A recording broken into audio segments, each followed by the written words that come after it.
a typical student's essay feedback report from the Critical Writing Bureau. On the first page, we can see the instructions received from the client. In this case, they were to comment on and suggest points to focus on to enable the student to polish their draft essay on civil rights in America, and by extension improve their writing at level 3 in general to help with future submission. The writer was a high-achieving native speaker, and so proofreading for grammatical errors and inappropriate expression didn't form the focus of the feedback.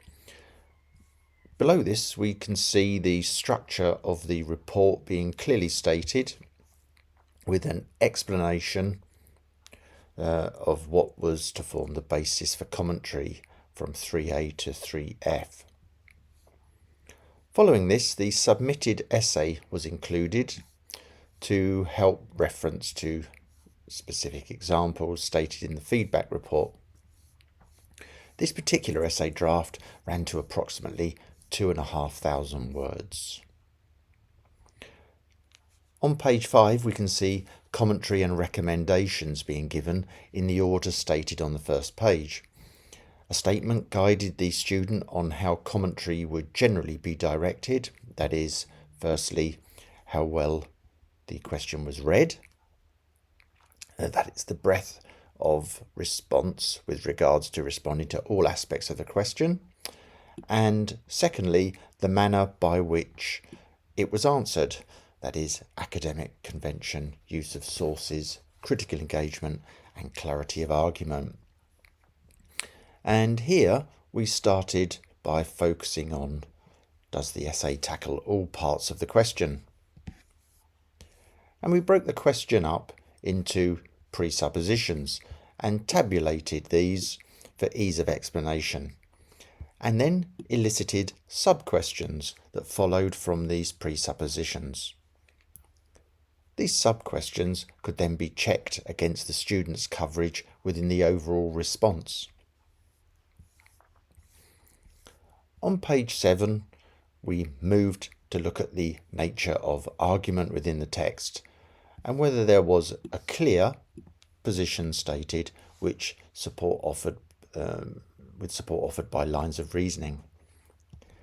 In this particular case, advice was given to the student regarding sidestepping of the argumentative aspect of the essay in favour of the descriptive aspect.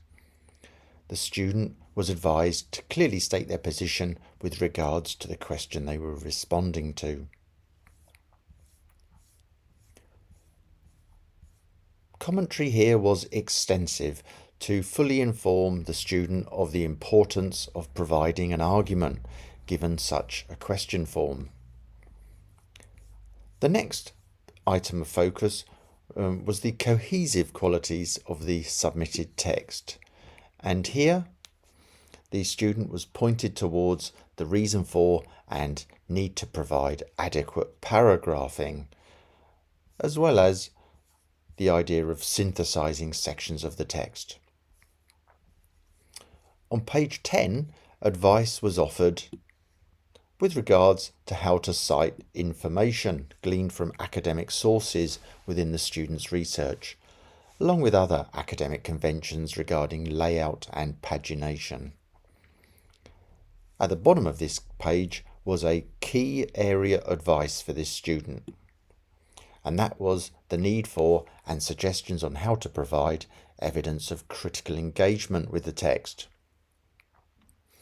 Here it was emphasised that the approach allowed the student to reach higher mark thresholds at level 3 through the use of evaluation and analysis rather than through description alone. How to set up a response to allow such critical engagement spilled over into page 11, which finished with an overall comment on the impact of the text on the reader.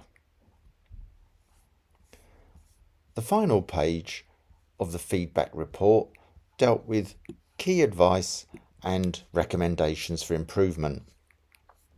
These key points were bullet pointed along with a reference to where in the main report extended commentary on this area was to be found.